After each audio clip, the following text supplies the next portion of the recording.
Maya Reynolds had always been the kind of person people described as fearless.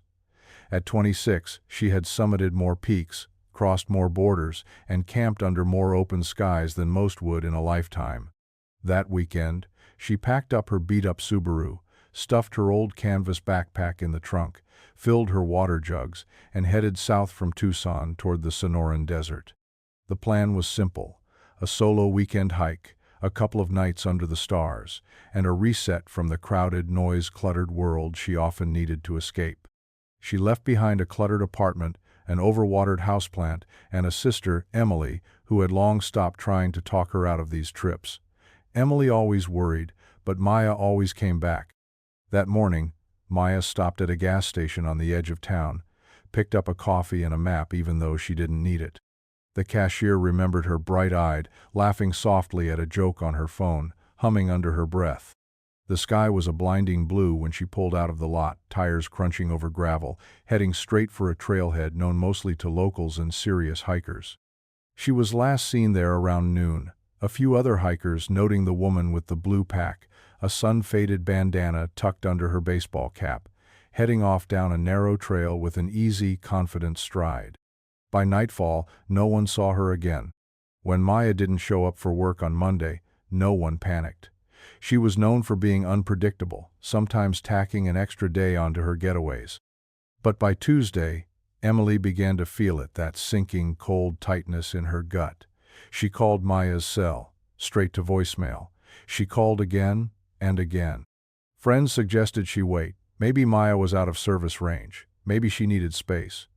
But Emily knew her sister. Something was off. By Wednesday morning, a park ranger found Maya's car still parked at the remote trailhead. Dust covered the windshield, and in the front seat sat her sunglasses, a half-eaten protein bar, and 2 bottles of water, both unopened. There was no sign of a break-in, no sign of a struggle, no note. Just silence. Emily replayed the message so many times she had it memorized. "It's so beautiful out here, you'd love it." A little breathless, like Maya had been walking uphill. There was a soft rustle wind, through creosote maybe, or the scrape of boots over gravel. In the background, the faint call of a cactus wren. Then a small laugh. "I'll call you later, okay?" A pause. "Love you." Click. The voicemail was time-stamped 6:42 p.m. On Saturday, the last time anyone heard from Maya. When Emily first listened to it on Sunday, she smiled. Maya sounded happy, peaceful. But by Monday, that message had changed shape, shifting from something sweet into something razor-edged. She listened for hidden clues, for stress in her voice, for anything she might have missed. The message was short, casual, ordinary. And now, it was unbearable. Investigators would later say the timeline was a problem. Maya had likely set out that afternoon, meaning she had only a few hours of daylight. The trail she picked, Saguaro Ridge, was known for twisting paths, sheer drop-offs, and sudden washes that turned dangerous without warning. Temperatures that weekend had spiked to 105 degrees F during the day, plummeting to the 40s at night. But Maya knew all this. She wasn't careless. Emily told the police about the message, about how Maya always called to check in when she hiked solo, about how this time the call had been different, shorter, as if she'd been distracted, as if something, or someone, had been there. When they searched her apartment, they found a handwritten itinerary on the fridge, trail names, waypoints, a return time. It all pointed to a short overnight trip. But Maya had also scribbled something unusual at the bottom. "Look for the rock window." Emily didn't know what it meant. No one did. By Thursday, search teams swept the area. Dogs, drones, helicopters. They found footprints near the edge of a wash but lost them in the sand. They found a cracked Nalgene bottle 2 miles from the trail. They found the faint outline of a campfire, long cold. And they kept replaying that last voicemail. The laugh, the wind, the pause. The last trace of Maya Reynolds before she disappeared into the desert. It was a ranger on routine patrol who spotted it first, a dusty blue Subaru, parked crooked at the edge of Saguaro Ridge trailhead, the only car left after the weekend rush had thinned. The tires were half sunk into soft earth, dust caked over the windshield like a second skin. At first glance, it didn't raise alarms. People left cars for days out here all the time, some pushing multi-day hikes into the backcountry. But when Ranger Patel walked past, something tugged at the edge of his attention. The driver's window was rolled down a few inches, fine grit swept across the dash. Inside, the keys sat neatly in the cup holder, next to a half-empty water bottle and a pack of gum. In the back seat, a faded flannel was crumpled like it had been shrugged off without thought. No phone, no hiking pack, no sign of a rushed exit or any exit at all. When Patel ran the plates, the name hit immediately. Maya Reynolds, missing persons report filed 2 days ago by her sister. By the time Emily got the call, she was already pacing her apartment, sleepless, replaying the last voicemail over and over. She drove straight to the trailhead, hands clenched on the wheel, heart hammering. When she arrived, the sight of Maya's car knocked the air out of her chest. For Emily, the Subaru was a symbol not just of Maya, but of every trip, every adventure, every reckless leap into the wild. Seeing it there, empty, was like staring at a hollowed-out version of her sister. Inside the car, nothing was stolen. No purse, no wallet. Nothing looked wrong, and yet everything was wrong. Emily ran her hand over the hood, whispering to herself, like maybe Maya could hear her. The sun sank low that night, bleeding gold over the desert as rangers began marking off the site with quiet precision. Emily stood back, arms folded, eyes fixed on that car, waiting for someone, anyone, to tell her what came next. But all the desert offered was silence. By sunrise, the search was everywhere.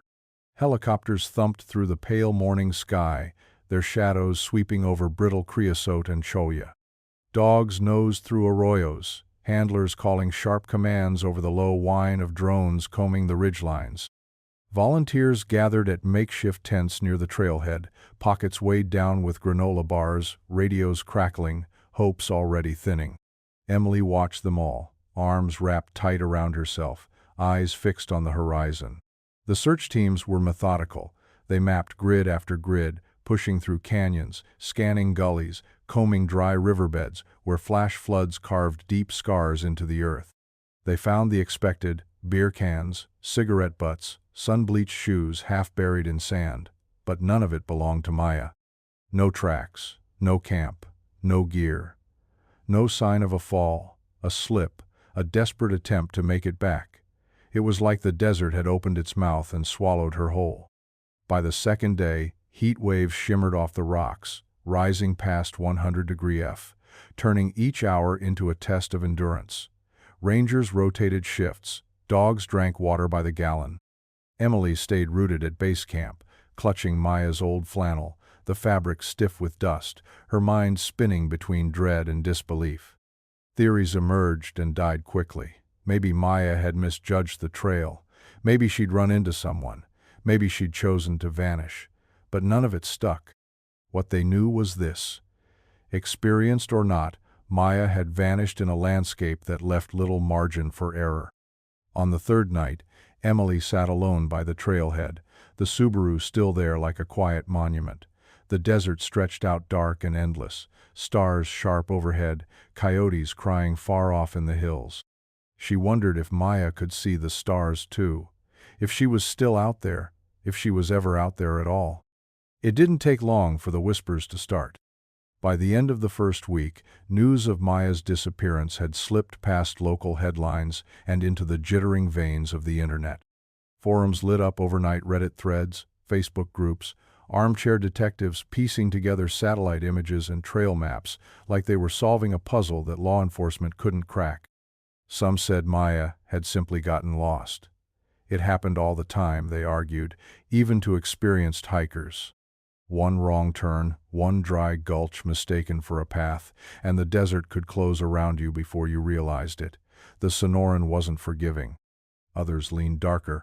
She probably ran into the wrong person out there, one commenter posted, citing vague stories of cartel activity near the border, of drifters camping off-grid, of hunters who didn't like strangers crossing into their land.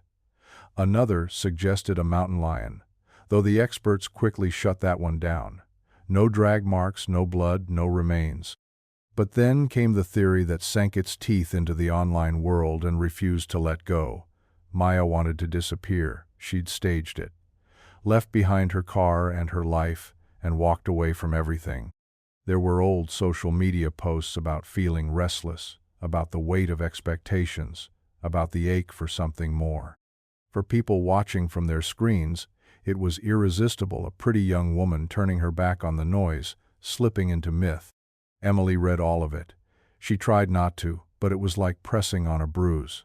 She scrolled through comment after comment, profile after profile, people speculating on her sister's life, her death, her choices, people who had never met Maya, never sat across from her at dinner, never seen the way her hands trembled when she was anxious or the way she cried quietly during sad movies.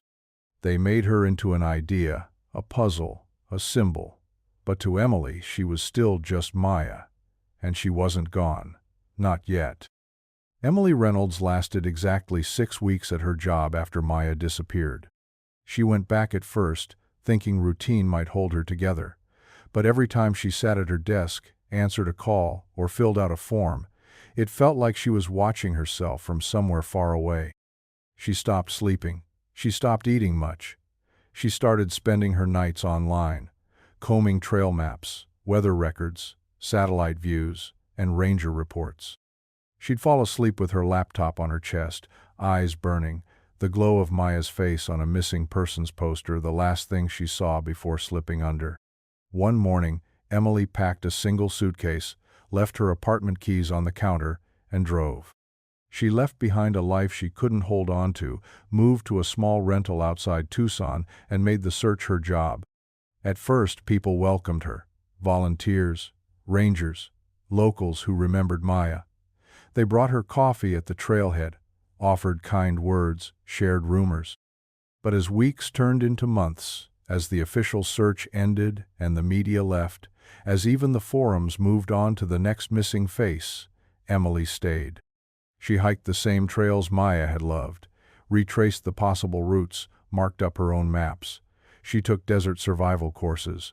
She learned to read the landscape like a language, where the washes ran, where shade clung, where a desperate person might head.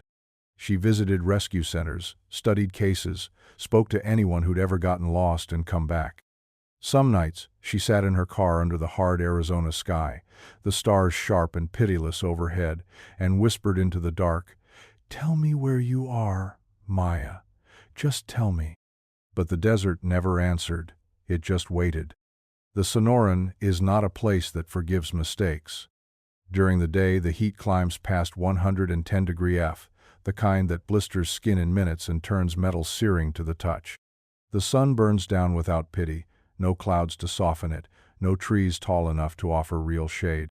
Even seasoned hikers miscalculate water drains faster, sweat evaporates before it cools you, and what feels like a manageable walk can tilt into a life-threatening mistake before you realize it. But heat isn't the only enemy. Venomous creatures stake quiet claims across the land. Rattlesnakes coil beneath rocks and bushes, their warnings drowned out by wind. Gila monsters, scorpions, black widows, all tucked into shadows, waiting. To the untrained eye, the desert looks empty. To those who know it, it's alive with quiet dangers. And then there's the rain, or rather, the sudden, violent lack of it. Flash floods carve through the dry earth, transforming calm washes into churning walls of water. Even on clear days, a storm miles away can send a surge racing downstream, sweeping away anything in its path. Survival in that terrain isn't just about strength. It's about knowledge, preparation, luck. Search and rescue teams knew the window, 72 hours. That's how long a healthy, hydrated person might survive if stranded. Past that, the odds fall off sharply. Dehydration sets in first, muddling thoughts, blurring judgment. The body's reserves shrink, organ systems begin to fail. Emily heard it from every expert she consulted, the blunt, clinical math of survival. But to her, Maya wasn't just a statistic. Maya was stubborn, sharp, adaptable. Maya knew how to ration water, how to read a map, how to wait for help, Emily clung to that belief like a lifeline. The desert, however, didn't care. It had swallowed countless others before Maya: hikers, wanderers, migrants crossing in the night. Some were found, most weren't. The Sonoran kept its secrets, one grain of sand at a time. It was a fluke, really. 6 months after Maya vanished, a wildlife photographer named Ben Harmon veered off-trail near a remote stretch of dry wash, hoping to capture shots of javelinas at dusk. His boot caught on something half-buried near a clump of brittlebush, a flash of scratched plastic, dulled by time and heat. A disposable camera. Ben turned it over in his hands, heart quickening. The brand was old, sun-bleached. He almost left it there, thinking it junk, but something pulled at him. He slipped it into his pack, finished his photos, and hiked out before dark. At home, curiosity took over. Carefully, he pried open the casing, slid the film into a light-proof bag, and drove it to a lab 2 towns over, explaining only that he'd found it hiking. The technician promised no guarantees, sun exposure likely ruined everything. But a week later, Ben got the call. Of the 24 exposures, most were unsalvageable. Blurred streaks of sand, overexposed sky, something that might have been the edge of a backpack or boot. But then, near the end of the roll, one image emerged. A woman. Dark hair pulled back under a baseball cap, cheeks flushed, lips parted in a quick, crooked smile. Behind her, the jagged silhouette of the Tucson mountains stretched against a pale sky. Maya. Word spread fast. Authorities confirmed it was her: the cap, the jacket, the small mole on her left cheek. The photo sent shockwaves through the case. It was a timestamp, a breadcrumb, a whisper from the past. But it raised more questions than it answered. Where had the camera been all this time? How had it traveled miles from Maya's last known location? Why was she smiling, alone in the harshest part of the desert, just days before everything went silent? Emily stared at the photo for hours when they gave her a copy, fingers trembling along the edges. For the first time in months, she saw her sister's face, and for the first time she realized maybe Maya hadn't been lost. Maybe she'd been heading somewhere. By the 1-year mark, Maya's face had faded from the news. The vigils had quieted, the search teams packed up, the posters on telephone poles curled at the edges, sun-bleached and torn by wind. The police called it what they always call it when nothing's left to chase cold. But Emily didn't stop. She stayed in Arizona long after the reporters moved on and the volunteers returned to their own lives. She rented a small room near the edge of town, filled it with maps, search reports, printouts from forums, and old photos. She stopped answering messages from friends back home, stopped returning her mother's calls. Her world had narrowed to a single point on a map, the last place her sister had been seen. Emily became a regular out on the trails, not a hiker so much as a ghost. She talked to everyone she crossed: campers, trail runners, bird watchers, desert drifters who lived off-grid and moved with the seasons. She asked if they'd seen anything, anyone. Sometimes they had stories, glimpses of a woman alone, campsites left behind, a figure at the edge of sight. But none led anywhere. She learned the language of the desert, pieced together bits of local lore, the spots where cell service died, the stretches of land where people whispered about strange lights, unmarked trucks, shapes in the distance that never quite resolved. Every month that passed made the silence heavier. Emily kept searching, kept hoping, even when she hated herself for it. She told herself Maya was waiting, somewhere just out of reach. But some nights, alone under a sky heavy with stars, she wondered if she was chasing a ghost that never wanted to be found. It was a small discovery, but it changed everything. Emily found it tucked in Maya's journal, a battered notebook she had read 100 times but never fully explored.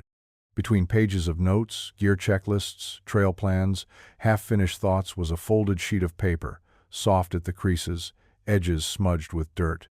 A map. Hand-drawn, rough, almost childlike.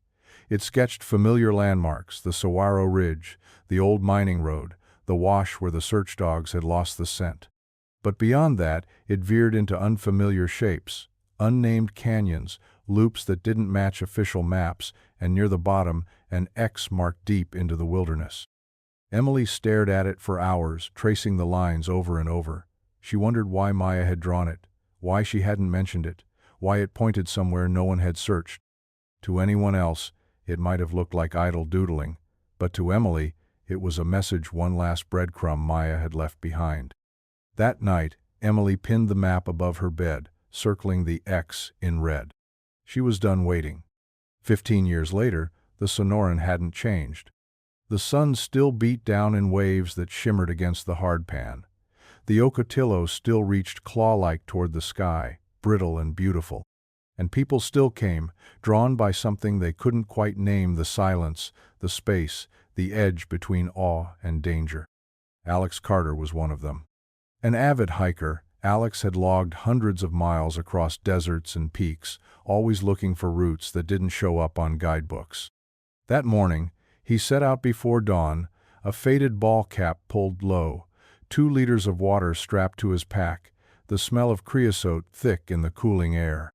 He had no destination in mind, just a hunger for solitude and the rhythm of his own footsteps. But about 5 miles in, as the marked trail veered left, Alex's gaze caught on something faint. A path, or maybe just an impression, winding off to the right, choked with brush and barely there. He hesitated, checked the time. And then, like so many before him, he stepped off the map. The detour was rough, sloping up through loose rock and mesquite. Lizards darted through his shadow, the sun climbed higher, and his GPS flickered uselessly. But Alex didn't mind. It was why he came here, to let the land take over, to lose the noise of the world. 2 hours later, he crested a low ridge and paused. Below, a shallow wash cut through the earth, rimmed with ironwood and palo verde. The place felt untouched, heavy with quiet. And that's when he saw it. It caught his eye not because it was large, but because it didn't belong. A glint of silver, half buried in the sand beneath a mesquite tree where no one should have been. Alex crouched, brushing back dry leaves, his fingers closing around something cool, delicate. A bracelet. Simple, slender, scuffed from years of weather. On the inside, an inscription, Maya. Alex's breath caught.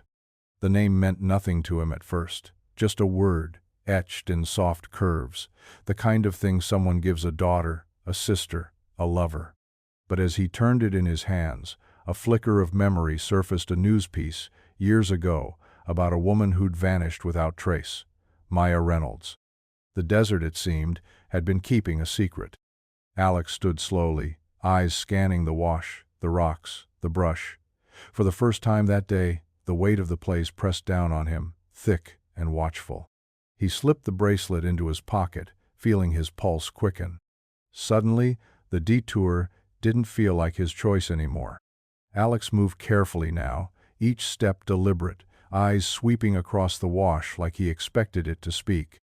About 30 yards from where he'd found the bracelet, something caught his attention: a depression in the earth, half shielded by boulders and brush. From a distance it looked like nothing, just another scatter of rock, the kind the desert leaves behind after 100 floods. But as Alex approached, his gut tightened. The rocks weren't random. Someone years ago, maybe longer, had arranged them into a low, crude wall. On one side, part of the formation had caved in, leaving a shallow hollow about the size of a person. Inside, half covered by drifted sand and brittle mesquite branches, lay scraps of fabric bleached pale, frayed by sun and time. Alex crouched, brushing carefully with his fingertips. A sleeve, a torn hem, something that might have been part of a jacket. And beneath it, a journal. The cover was cracked leather, warped and brittle. Pages peeked from the seams, some stained dark, some curling at the edges. Alex's mouth went dry. He sat back on his heels, heart thudding in his chest. For a long moment he just stared at the little shelter, at the way it huddled into the earth, small and desperate. This wasn't a campsite. This was where someone had tried to wait. The sun tilted west, the sky turning pale. Alex pulled out his phone. No service, no signal. He weighed his next move. He could hike back now, make it to his car before dark. Or he could stay a little longer. His fingers hovered over the journal. Then, slowly, he picked it up. The first page was barely legible, the ink smudged by time, but Alex made out the date, July 2006. 15 years ago. The name at the top of the inside cover hit him like a jolt. Maya Reynolds. He turned the pages carefully. The first entries were almost casual, notes about the heat, the route, the landscape. But by the third page, the tone shifted. First night. Thought I knew where I was. Wrong. The handwriting wavered, sentences shortened. Water low, keep moving at dusk. Saw light on ridge, can't tell if real. No cell, don't panic. Later entries chilled him. Hearing things at night, not animals. Feel watched. Like something out there, stay under rocks. The last entry was barely a line, scrawled across the margin. It's close now. Alex closed the journal, hands trembling. The sun was nearly down. And for the first time in years, the desert was ready to give up its story. Alex's hands fumbled at his pack, fingers clumsy as he dug out his phone. Still no signal. He stood, glancing once more at the shallow rock shelter, at the journal pressed flat against his palm, at the hollowed clothes and the space where someone Maya had tried to survive. His throat tightened. He knew the sun would drop fast now, the desert flipping from blistering heat to bone-deep cold. He knew better than to linger, but every few steps he caught himself looking back. It was nearly midnight by the time Alex reached the nearest ranger station, legs burning, mouth dry. He stumbled through the door, scattering sand across the floor, his voice cracking as he said the words that would shatter 15 years of silence. I found something. The chain of calls moved fast. Local sheriffs, search and rescue teams, state police, and then, inevitably, the media. By dawn, a news story was on every major network. Remains possibly linked to missing hiker Maya Reynolds found in Sonoran Desert. They filmed the helicopters from above, the rangers marking off the wash with tape, the recovery teams carrying equipment under a white-hot sun. Reporters stood at the trailhead, hair whipped by wind, narrating the same hollow phrases. A shocking discovery. A tragic mystery. Finally, some closure. But closure was a word Alex flinched away from. He thought of the last journal entry, of the feeling in his gut when he crouched by the rocks, of the prickling sense he'd been watched all the way back. This wasn't over.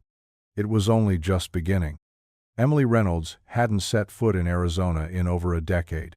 When she stepped off the plane, the heat hit her like an old memory, dry, sharp, familiar. She was 45 now, her hair streaked with gray, lines gathered at the corners of her eyes. Time had folded around her life in layers. Jobs, cities, attempts to move on, failures to let go. But the call had brought everything back.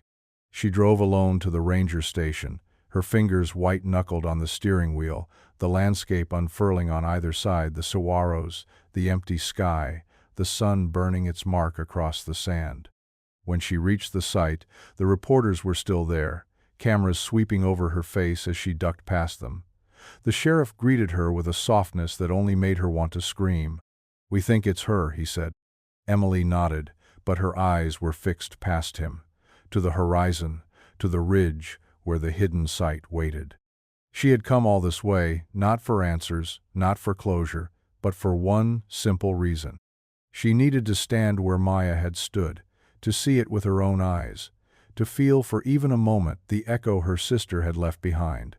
The air near the site felt heavier, as if the ground itself was holding its breath.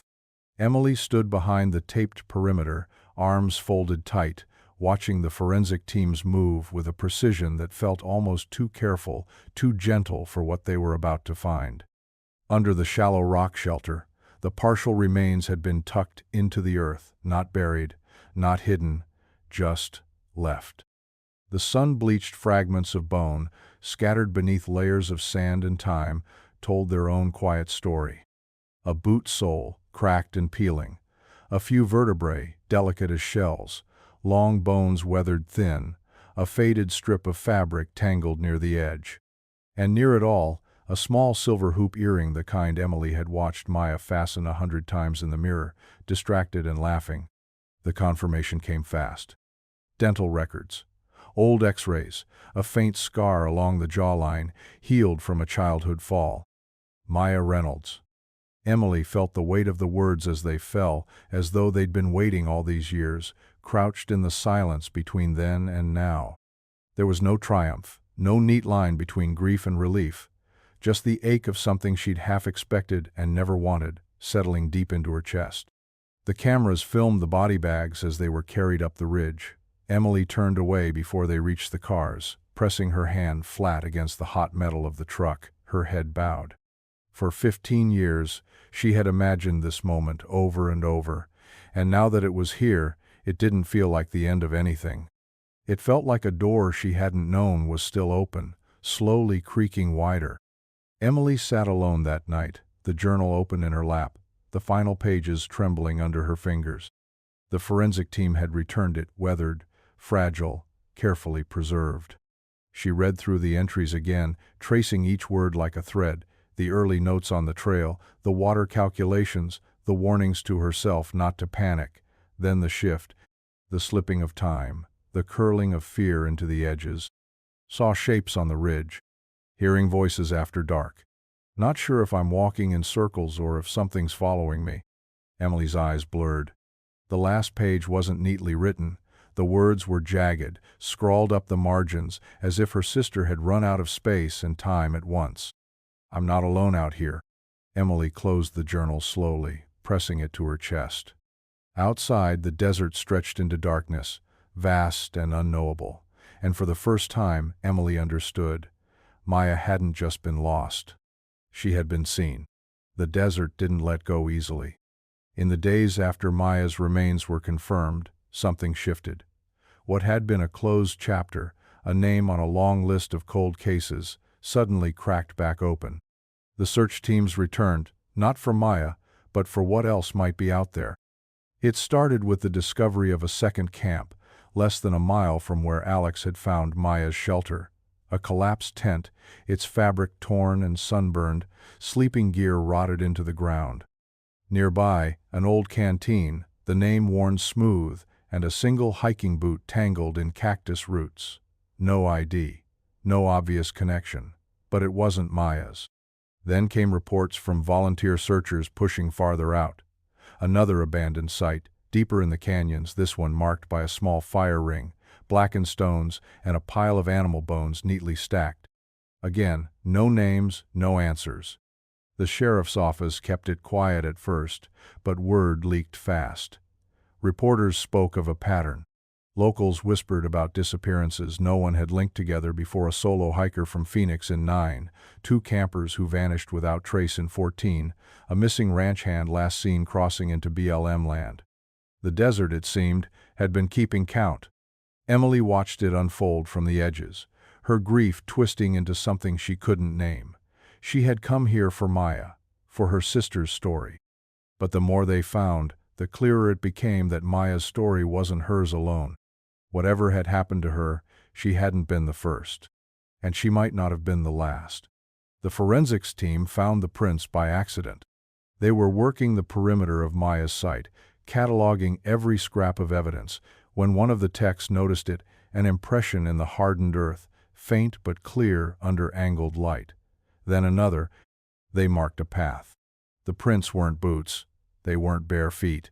They were something else. Too large for a human, too deep, as if left by something far heavier than a man. The stride was wrong, the depth wrong, the shape wrong, a broad, almost circular pressure point with ridged edges like nothing the trackers had seen before. Photos were taken, measurements logged, casts poured. Experts were called in: wildlife biologists, forensic specialists, even cryptid enthusiasts once the rumors got loose. None could explain it. Emily stood at the edge of the wash as the sun fell, staring at the flagged-off prints. All this time, she had imagined Maya walking alone. But now, a darker thought threaded through her mind, cold and certain. Maya had been followed. The calls started quietly, at first. A mother from Flagstaff, voice shaking as she left a message with the sheriff's office. Her son Michael had gone missing 15 years ago, solo hiking near Saguaro Ridge. No trace, no camp, no answers. She'd buried the grief, told herself it was a tragic accident, but no, we'd been near the same ridge as Maya. Then came a brother from Las Cruces, a friend from Phoenix, a retired ranger whose partner had disappeared on a scouting trip. Each story carried the same pattern: experienced hikers, familiar with the land, who vanished without warning, leaving behind only a parked car at a remote trailhead or an empty campfire ring. Over the next few weeks, the sheriff's office quietly compiled a list. It spanned 2 decades. 15 names. 15 families who'd been told their loved one was lost, unlucky, another casualty of the desert's brutal edges. But now, those families stood at the edge of the search zone, watching the flurry of activity sparked by Maya's discovery, asking the same sharp-edged question: what if this wasn't just random? Emily sat in the back of a temporary operations tent, arms wrapped around herself, listening as names were read aloud. She felt the walls inside her cracking, something deeper than grief threading through her chest. She'd thought she was the only one who'd waited all these years, the only one carrying a sister-shaped hole through her days. She wasn't alone. Neither, it seemed, had Maya been. The locals called it the Watcher. Not often, not in public, it was one of those stories you passed along at campfires, after a few beers, voice lowered, eyes flicking toward the dark. Ranchers spoke of seeing something on the ridgeline, tall and still, where no one should have been. Hunters, returning from long treks, whispered about a figure that followed at a distance, matching their pace but never showing its face. Old-timers at the bar talked about strange lights, guttural sounds at night, shapes seen through heat shimmer that didn't move like deer or coyote or man. Most brushed it off desert myth, the mind playing tricks under the sun, loneliness sharpening into shapes and shadows. But as the investigators widened their search, these stories surged back into conversation. Reporters called it superstition, forums called it folklore. But standing at the edge of Maya's last sight, staring into the vast, golden emptiness, Emily felt something settle cold and heavy into her bones. Somewhere, out there, something had been watching, and maybe it still was. The map had been sitting in evidence for weeks, folded carefully in a clear bag, its edges worn soft by sweat and time. It was only when a geologist from the University of Arizona happened to glance over the recovered materials that its meaning shifted. What looked like idle doodles, looping lines, odd markings, an X scrawled deep in the canyon system was more than guesswork. The geologist, Dr. Lena Morales, saw patterns. Old mining corridors, some dating back a century, when silver and copper drew desperate men into the desert's jagged underbelly. Abandoned shafts, unstable tunnels, collapsed cave systems. The Sonoran wasn't just harsh on the surface. Beneath it, the land was hollowed and broken, a labyrinth no mapmaker had touched in decades. Emily sat across from Dr. Morales, staring at the marked-up satellite images, her fingers tapping restlessly against the table. She was heading somewhere, Emily murmured. Alex, sitting nearby, nodded slowly. Or running from something. The theory that had once seemed improbable was now unavoidable. Maya hadn't just gotten lost. She'd gone in. And the X on her map? It wasn't a destination. It was the last place she'd believed she could hide. They set out before dawn. Alex, Emily, 2 local cavers, and a deputy with a grim face and a loaded pack. The air was thin and cold as they left the vehicles behind, moving on foot across terrain that shifted from cracked earth to sharp, fractured rock. The entrance wasn't obvious, just a dark gash at the base of a bluff, half choked by debris, the edges crumbling under their boots. Alex adjusted his headlamp, glancing once at Emily. She gave a tight nod, her jaw set, fists clenched at her sides. They descended slowly, the light swallowing itself within feet, the air growing damp, cool, edged with the smell of old stone and something faintly metallic. Inside, the world narrowed. Tunnels forked and twisted, walls pulsed with ancient mineral veins, the drip of water echoing like footsteps too far away to name. Emily's breath came shallow. Every now and then, she brushed her hand along the rough wall, as if searching for some trace, a touch, a mark, a memory left behind. Somewhere deep in the dark, Alex's voice crackled over the radio. "Found something?" They moved together, light beams dancing, boots scraping. Ahead, at the edge of the corridor, lay the first sign, a scrap of fabric wedged in a crevice, a faint footprint in the silt. Maya had been here. And she hadn't been alone. The deeper they went, the quieter the world became. Their footsteps softened on the packed earth, radios crackled with faint static, and the air felt dense, like it had been holding its breath for years. The tunnels twisted without pattern, sometimes narrowing to a crawl, sometimes opening into vaulting chambers of stone. Alex moved ahead with one of the cavers, their headlamps sweeping methodically across the walls. Emily followed, fingers brushing rock, eyes straining for something familiar. They found the first sleeping area 2 hours in. A hollow scraped into a side pocket, lined with old blankets and scraps of tarp, brittle with age. A rusted thermos, its label long peeled away, lay on its side. A cracked flashlight, dead for who knew how long. None of it was Maya's. "Someone else was here," the deputy murmured, crouching low, his gloved hand hovering over the debris.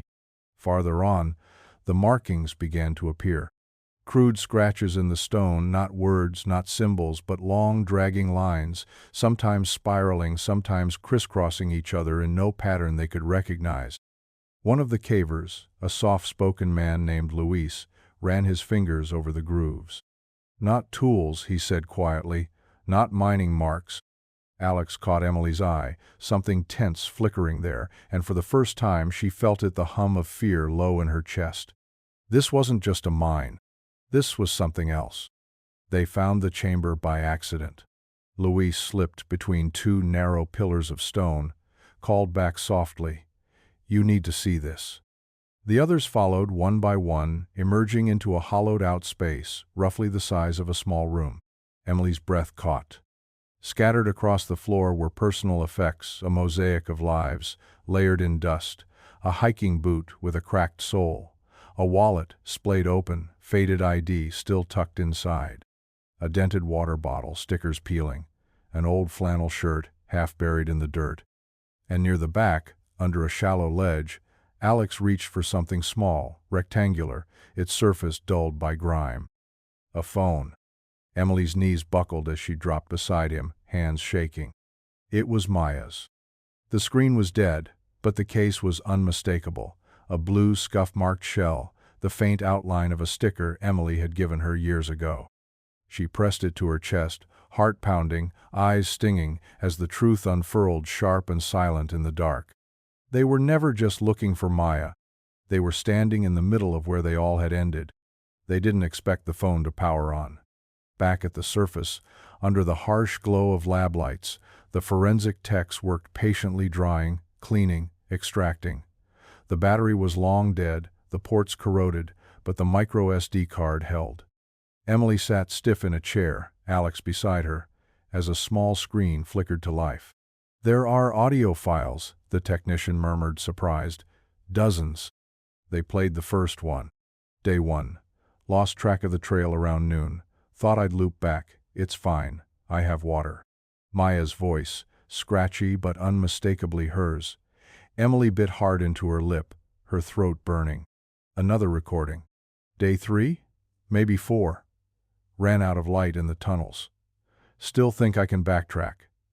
A faint, nervous laugh. Heard something last night, probably an animal.